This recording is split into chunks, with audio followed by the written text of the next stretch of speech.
So the first one we're going to cover is protein. Protein is probably like the most important macronutrient that you need to prioritize if you want to have the most substantial progress in terms of gym, and if you want to see progress in terms of muscle. So typically you would want to have 0.7 to 1 gram protein per pound of body weight, but you ideally need more when you're cutting. Best source of this could be chicken, beef, any types of actual meat sources. Egg could be good as well. But you could also have some protein powder, but it's usually better to stick to whole foods, as this would probably be better in the long run. And it's generally better in terms of actual health as well. So the most satiating macronutrient, this is the most satiating macronutrient, so you want to make sure you have a diet that is tailored towards this, or a high protein diet. This just makes it way easier to stick to your goals and combat any cravings or binge eating that you may have or that you had in the past. Case of fat. This is pretty much important in terms of hormone regulation, and yeah, it could mean difference in terms of testosterone. So if you have low testosterone, this could be due to low healthy fats. So best sources for this could be avocados, eggs, grass-fed beef.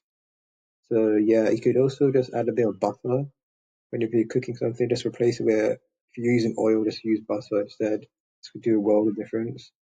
And yeah, you could just basically help how you're feeling, your mood, your cognitive function, all that sort of stuff. So yeah, fat is pretty much the most overlooked macronutrient, and yeah, you can't really have too low healthy fats, as this could be detrimental, especially if you're cutting. You want to keep the fats pretty much very much high. So you want to keep the protein and fats pretty high, so you don't binge eat, and yeah, just keep protein and fats pretty high. Carbs. So for this, you want to know the difference between good carbs and bad carbs. A good thing to know is, a good thing to keep in mind is carbs aren't the enemy. There's a difference between good carbs and bad carbs. So there's a difference between complex carbs and refined carbs. So a good carbs you could know could be sweet potato, could be some whole wheat toast, could be some bananas, and all that sort of stuff. And those sort of carbs are typically most beneficial before a workout.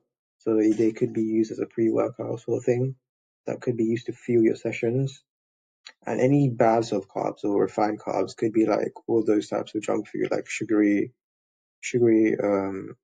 stuff that you may consume, which could lead to bloating or could lead to you having this mental sort of fog that will lead you to focus as much. So this could be stuff such as pastries, chips, or white bread. And having these sort of stuff could literally lead you to have a sort of crash for your day.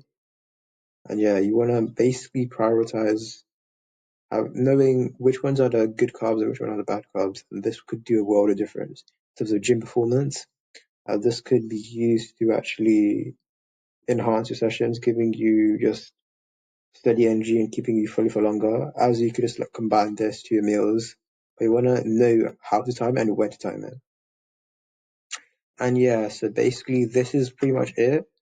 I will probably leave an Excel spreadsheet in the description, trying to just name down or jot down the different foods. But yeah,